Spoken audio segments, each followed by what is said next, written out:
Voici 100 ans, notre village était en plein désarroi. La guerre contre l'Allemagne était déclarée depuis un mois. Déjà, l'envahisseur avait fait ravage et massacre dans le nord meusien. Après la bataille des frontières, il avait continué sa progression. Tous les villages environnants avaient subi l'avancée meurtrière de cette armée bien préparée et décidé à mettre ses projets à exécution, envahir et dominer notre pays, la France. Cunel n'a pas échappé à cette invasion.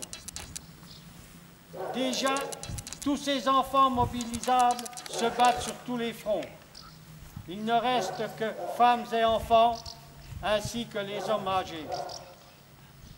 Pour se venger de la résistance rencontrée, des batailles perdues et difficiles à surmonter, l'armée allemande s'en prend aux civils.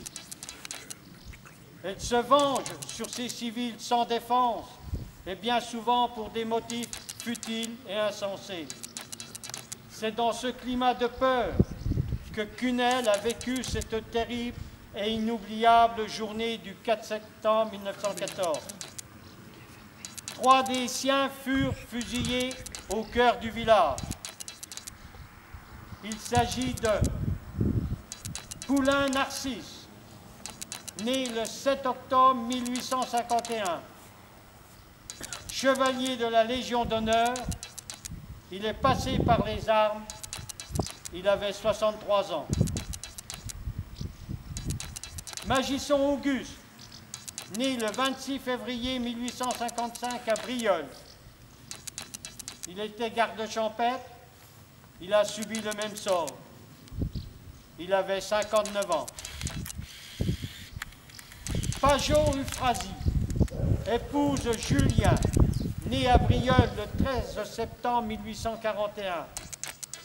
Cette femme aussi est fusillée. Elle avait 73 ans. Et sur ce monument, un 4e nom, qui ne fait pas partie des 3 premiers, mais qui a subi le même sort puisqu'il fait partie des victimes civiles.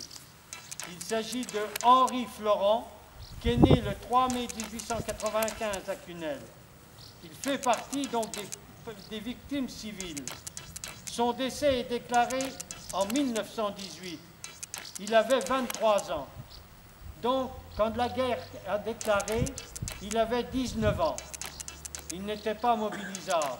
Mais certainement, l'armée allemande l'a embarqué pour aller dans un camp de prisonniers civils en Allemagne. Et c'est pour ça qu'il est mort en tant que civil. S'il était resté en France, il aurait été dans l'armée. Bon, voilà donc ces 4 victimes civiles honorées. Bonjour à toutes et à tous. C'était il y a 100 ans. Le monde commençait à s'enflammer. Tout a débuté le 29 juin 1914 par l'assassinat de l'archiduc d'Autriche, François Ferdinand. Pendant un mois, l'Europe était en ébullition. Les rumeurs de guerre grondaient au loin. Et le dimanche 2 août, la guerre est déclarée entre la France et l'Allemagne, qui déjà est prête à nous envahir. Le monde rural est en pleine moisson. Toute la population y prend part. Tout est manuel. Alors tous les bras sont utiles. Cunel. Oui, Cunel fait partie de ces campagnes laborieuses et s'active à faucher ses blés mûrs quand le tocsin sonne et confirme les bruits qui couraient. Déclaration de guerre, mobilisation générale. Les hommes mobilisables rejoignent leurs affectations. Au cours de ce premier mois de guerre, déjà 3 soldats sont tués au combat. 3 enfants de Cunel, blessés ou prisonniers, et 5 suivront.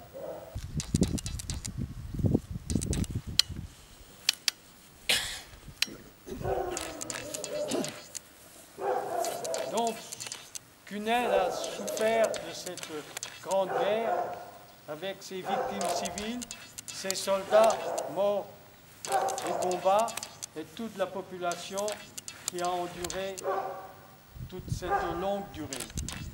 Pour cela, elle a reçu la croix de guerre qui est fixée sur ce monument.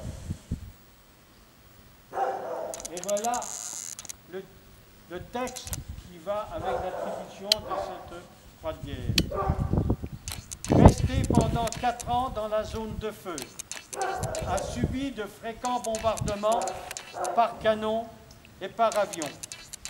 Malgré les souffrances et les dommages subis, a, sans défaillance et avec une grande fermeté d'âme, attendu l'heure de la délivrance. C'est un arrêté du 5 février 1921. Cunel, ayant reçu la croix de guerre, prouve que ce village a souffert durant ces 4 années de guerre. Pendant que ses enfants se battaient en d'autres lieux, diverses unités sont venues défendre et protéger Cunel et ses alentours. Durant ces combats, des soldats y perdirent la vie. 2 ont été identifiés. Le capitaine Barrault, né à Paris du 130e RI. Et puis le soldat Jacquet Edmond, né dans Lyon, du 4e RI. Morts tous deux au début septembre 1914. Honneur à eux.